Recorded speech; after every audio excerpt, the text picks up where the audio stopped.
the Grundig Niki. Let's show some of the inside of the Grundig Niki.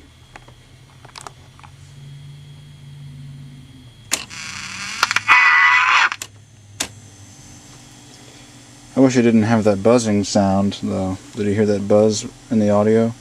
I tried checking several different capacitor places and I could not find any way to get that buzz to go away without making the audio also weaker.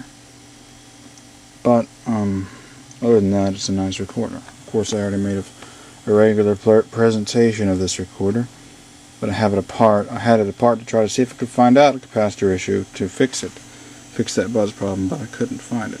But there is the servo control circuit for the motor with one transistor. I'm sure Kleitzat would be interested in seeing this, the internal workings of the Grundig Niki reel-to-reel tape recorder. So, showing some inside footage here.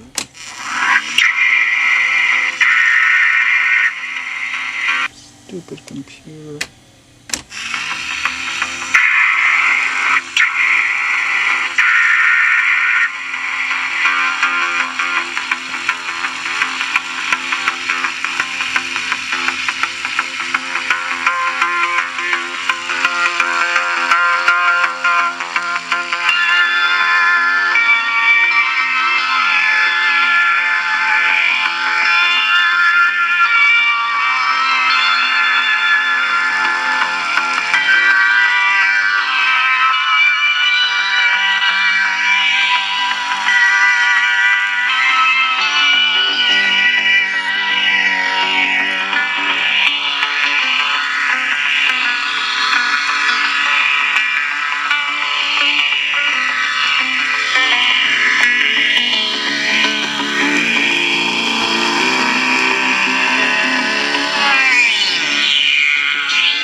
There's the bias oscillator board.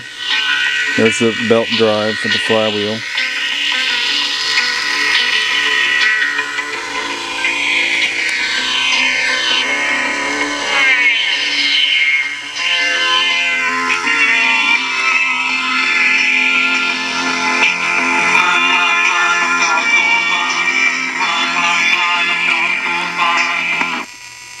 Pause.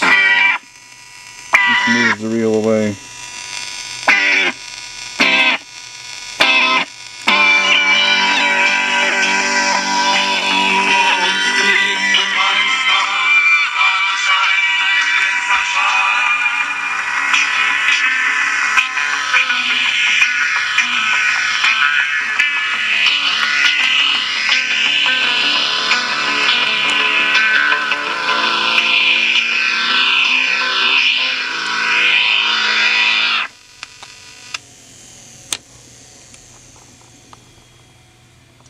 Is it record play switch?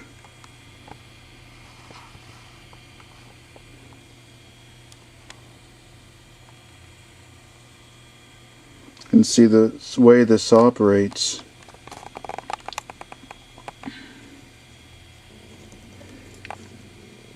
The bottom part allows the piece to move, allows the reel to move.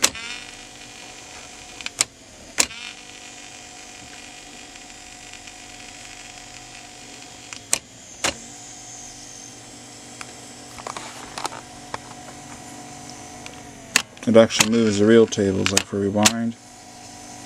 Moves this one away, and it allows it to do that. Then I'll move it away, and there for play.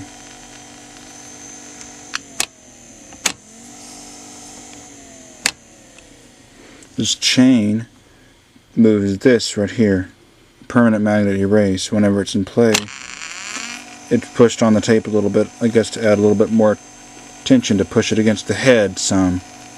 Back tension is provided by a tensioner on here.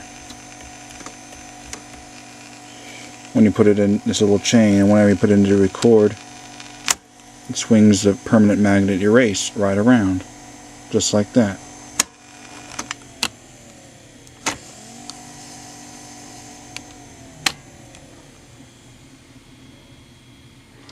And for a speaker freak, there's the speaker.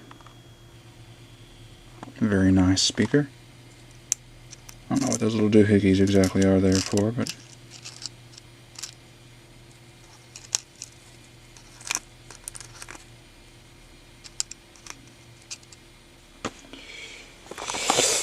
I'll show the back with no reels on it. You can see how it looks there.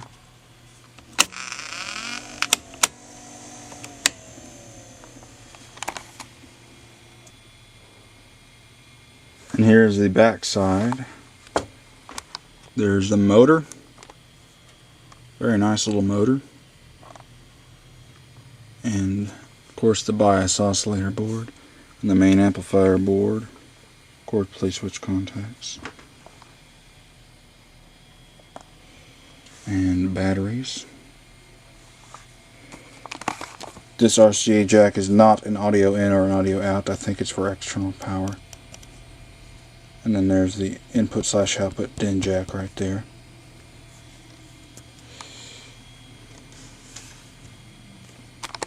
So now there's the back side of the speaker.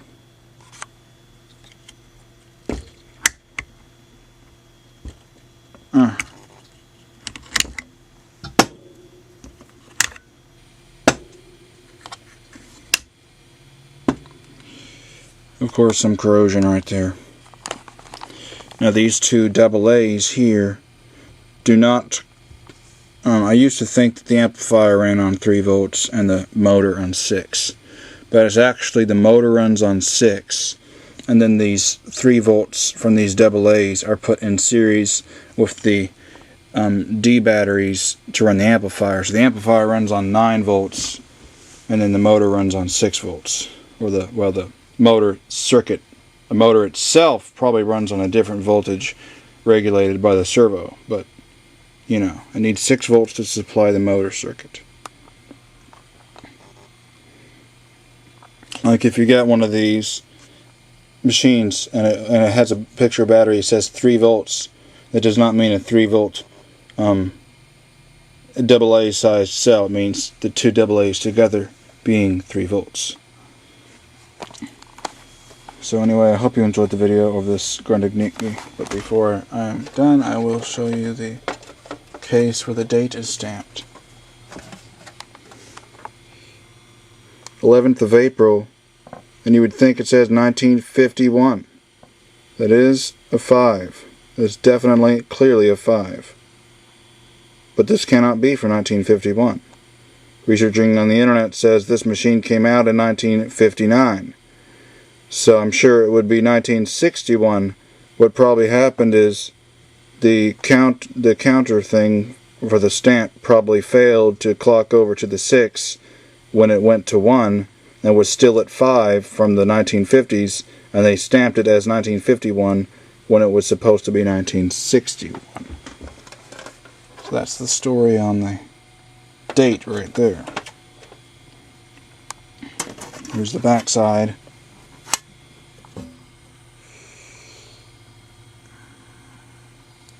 And there's some shielding right there. Just spray on metal shielding to help shield out interference. So there it is, a little showing video of this neat machine.